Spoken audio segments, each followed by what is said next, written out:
Okay, okay. Yun naman pala. At least 'di ba nabasag yung mga mythology sa Kaya isipan natin. hindi totoo yun, hindi totoo yun. Correct. So nung time na yun, I mean, ano pa yung mga natutunan mo sa loob? Mga kaibigan? Ano yung mga biggest lesson? Ano sa tingin mo naging reason kung bakit ka pinadaan ng yung tadhana doon? Ano yun sa tingin mo dapat mo talaga natutunan at natutunan mo? Actually, mas naging buo ako, mas Mm. nakilala ko yung sarili ko na eto si Johnny. Mm. Ito yung gusto ko gawin sa buhay ko, ito yung gagawin ko. I mean, hindi ko kailangan yun, yung maskara na iba ako Yan. ganito. Hindi, eto ako eh. Take it or leave it, eto ako. Pero yung ginagawa ko is para sa ating lahat. Kasi nga, towards love, di ba? So, Yes. mas Correct. na Oo. yun eh. Kasi lahat ng nakasama ko dun, isipin mo na lang, yun yung lahat ng klase ng negatibong pag-iisip na ng tao, nandun na lahat eh. Mm. Ito na yung resulta ng ganong klaseng pag-iisip, nandun nakasama ko. So bakit pa ako mag-iisip ng ganong klase? So Tama. yun yung akong natutunan dun na pinakita sa akin ng sobrang clear na hindi ko Ayun. makita sa laya. Labas. Kasi sa Oo. trabaho, dun madami kang oras sa sarili para ma-realize mo lahat yun eh. Awareness, yun. Yun yung isa ko pang nakuha sa loob, yung awareness. Kung ano talagang totoo, ano ang buhay, bakit nabubuhay tayo, bakit ganito, bakit ganyan. Mm. So nung Yun. nasa loob ka, may mga naiisip ka bang, kumbaga plano mo 'pag lumabas ka, ano yung mga una Yeah. mong gagawin? Ano-ano yun? Yan, yung magsulat, actually maging author nang hindi ko pa siya na-try before. Pero gusto ko na kasi magsulat dati pa. Ang difference nung sa Laya, kasi yun, middle class nakasama ko, mga mayaman din nakasama ko, may nakasama rin ako. Ang wala akong nakakasama yung parang tinatawag nilang mga lower class, consciousness eh. Yun yung nakasama ko sa loob. So, nung nakasama ko sila lahat, mas nabuo lahat sa akin eh. Mas naging clear lahat nangyayari. Ayun. So, eto na nga, nung time na sinabing lalabas ka na, ano na yung mga kumbaga excitement, ano yung naramdaman mo nung sinabi na, "Jomy, ito na yung petsa, lalabas ka na." Um, Surprise yung pagkalaya ko, birthday pa yun ng anak ko, actually. So, ginising nila ako nung tulog ako. Ang lokohan kasi sa loob, pandemic time yun eh.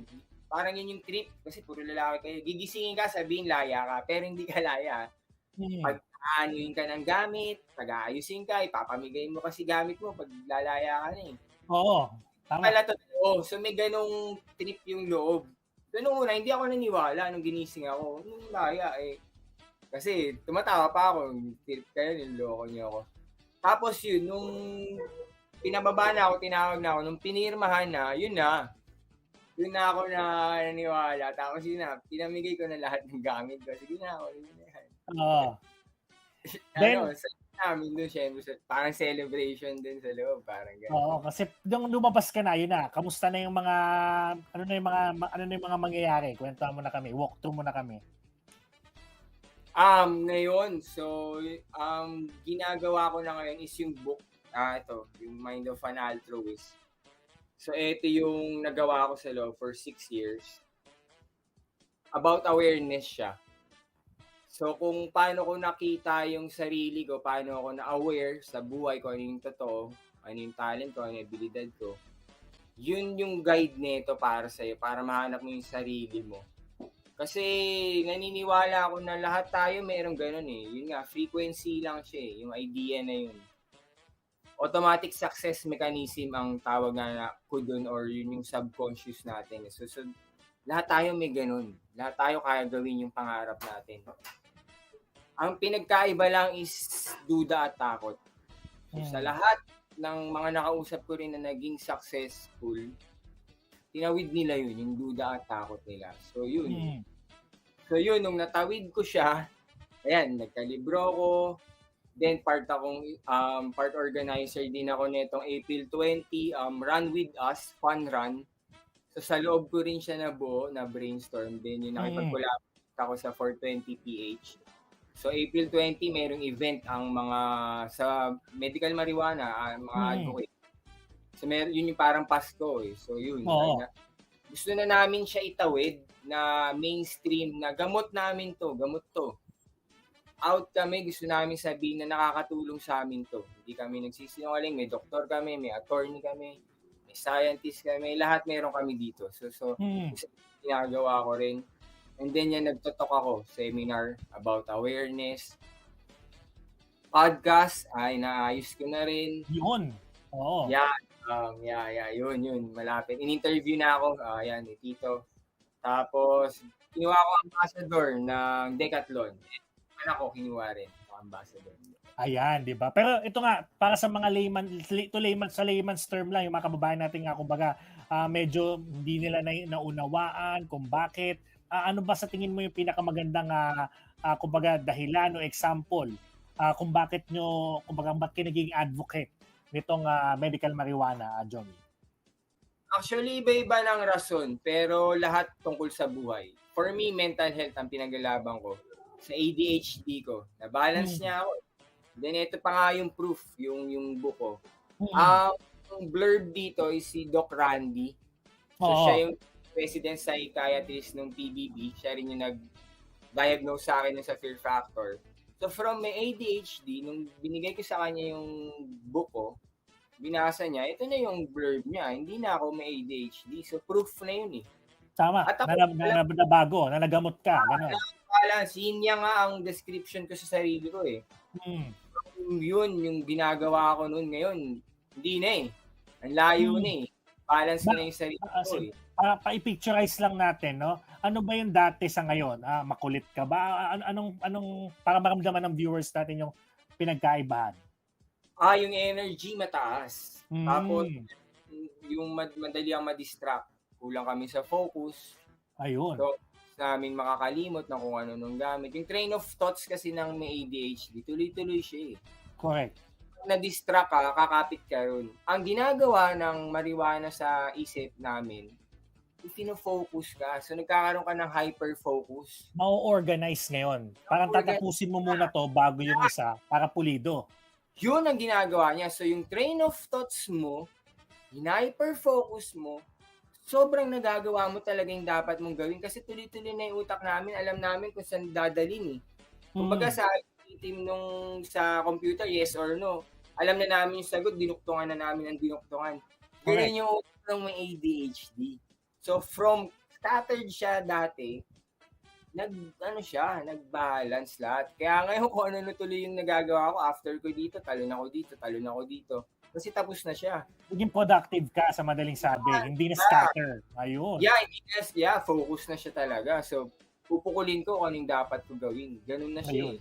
Oo. Yeah. Gusto ko naman malaman, Jomi, kung paano mo na-discover o paano mo na-gather yung mga tamang tao na kumbaga mapasama ka dito sa advocacy na to. Kasi maaaring yun ang gusto mo sa sarili mo, pero sino mga kasama mo? Ayan, kwento mo kami paano ka napunta sa mga tamang tao? Before kasi hindi ko pa nga yun sila kilala. So hindi ko sila naabutan nung nakulong ako 2012 siya. So lumaya ako 2021 o 2012. Ayan. So paglabas ko, pero may nagsabi na sa akin, hanapin ko yun si Kimi. Siya yung nag-start nung sa advocacy ng marijuana rito. Hinanap ko siya. Then nung nakita ko sila attorney Henry, wala pa yung Medcan nun eh. Wala pa, oo. Yeah, pero sakto, parang 1 month lang, nag-ano na sila nung Medcan. So, nandun lahat ng tamang tao na gusto kong makasama. Kasi before, ang sinasabi sa akin, Joey, ang hirap umanap ng attorney mo kasi drug case ka. Ayaw hawak. Eto, attorney nagsasabi, gamot ang marijuana. Yun yung hinahanap ko, yung ipaglalaban yung karapatan namin. Gamot yun eh. Nahanap ko as in lahat nandun. Yung akala mo mag-isa ka lang na, kumbaga, kusada mo to. Parang gano'n. Nasagulat ka, madami pala kayo. Mismo. So ngayon sobrang gulat ako na may event na pag nagsasalita ako ron, sinasabi ko sa kanila yung difference. Kasi minsan di nila nakikita kasi sila yung nandun. Pero sinasabi ko na dati wala akong makausap. Ngayon, community na tayo. Luzon, Visayas, Mindanao, may chapter. Parang sobra ako na-overwhelm na tama yung pinaglalaban ko eh. Tama yung Oo. ayos So, nga niya ako eh. correct. Oo, tama. At kumbaga ikaw living testimony sa madaling Yeah. sabi, no? Correct. Oo. So ito gusto ko malaman din, syempre galing ka sa showbiz, no? Meron ka bang mga kumbaga dating kakilala, kasamahan na nagulat ka, advocate din pala nito? May mga ilan-ilan ka bang Yeah. nakita? Si Raf, actually. Si Raf. Okay, marami, Okay. no? Yeah. Ilan-ilan din, ayun. Kasi yung mother niya gumaling sa cancer. Yeah. Kumbaga malaking utang na loob niya, no? Dito Mismo, sa ang dami marijuana. ang daming ganun sa ng mga advocates na terminal na tinaningan na ng doktor, hindi nagpa-chemo pero gumaling. So nakakausap Grabe. namin. Isipin mo, chemo, napakamahal nun. Minsan nauubos yung kabuhayan mo dyan. Then pag itong medical marijuana pala, grabe, di ba? Yeah. So bakit ganun? So yun eh. Buhay yung pinaglalaban namin, hindi biro ito tsaka oras. Kaya kami ganun ka-feel. Kasi may kasama rin kaming nawawala na ng oras. Kasi pigilan. So hindi makakuha. So, yeah. So may ganun may ganun sa loob ng advocacy. Tapos may mga nakukulong pa uli. Siniset up na naman. So tigil na. Yun. Kaya kami nagsasalita. Yeah. Yun ang maganda dyan, tama. Kumbaga sama-sama kayo sa inyong advocacy. At hindi lang ito, kumbaga meron kasing mga grupo, organisasyon na kumbaga meron sila ipinaglalaban pero hindi nila ipinapaliwanag sa mga kababayan natin. Pero in your case, talagang full throttle, di ba? Kahit itanong ka ng kahit sino, papaliwanag mo. So maintindihan ngayon ng tao, nalalapit ngayon sa tao, no? Yung inyong advocacy. Mismo, yun nga, yung sinasabing health educate misinformed people o hemp nga. Parang yung ipinupush ko, misinformed lang yung tao. Kasi every time na tinatanong ko sila, pag sinabi nilang masama, bakit siya naging masama? Paano nyo nalamang masama? Kasi ito, kasi ganito. Pare-parehas sila ng sinasabi, pero hindi nila alam kung saan galing yung dahilan na yun. Pag tinanong ko saan, proof ba yan? May doktor ba nagsabi yan? Hindi. Wala na. Hanggang doon na lang. So, merong ganong level ng thoughts na kumakalat, di ba? Na pag tinanong mo kung anong root cause nung dahilan na sinasabi nila, hindi nila alam, actually. Oo. Wala rin silang experience dun, Correct. So, yun nga. Ito, Jomi, basahin ko lang Sabi ni Vince Bliss, best friend ko yan sa freezer. Masaya ako at nahanap ni Jomi Chotico si Kimi Del Prado at nasimulan na ang dapat simulan. Ayun. Then, si Astro Roy, sabi niya, I used it as an exit drug po sa shabu addiction ko noon. Para nakatulong pa para ma-divert, no? Then, ano pa ba to? Maraming salamat sa lahat, Kuya Jomi Chotico, for inspiring so many at patuloy sa pagsulong. Ayun, mga ilan sa mga nag-comment sa atin ngayong gabi, no? So, Jomi, grabe, napaka-fruitful ang ating napag-usapan ngayon at ako'y tuwang-tuwa, no? Na nahanap mo yung tamang grupo dito na aakay sa'yo, aagapay sa'yo sa magaganda mong mga agenda, plano para makatulong sa ating mga kababayan. Hopefully, no? Kumbaga ito ay masuportahan pa, no, ng ating mga kumbaga mga matataas pa, no, sa ating lipunan, mabuksan ang kanilang kaisipan, 'di ba? Sa inyong kumbaga magka-talk lang kayo, kahit talk lang, 'di ba? Bigyan lang kayo ng opportunity to explain the pros and cons and everything.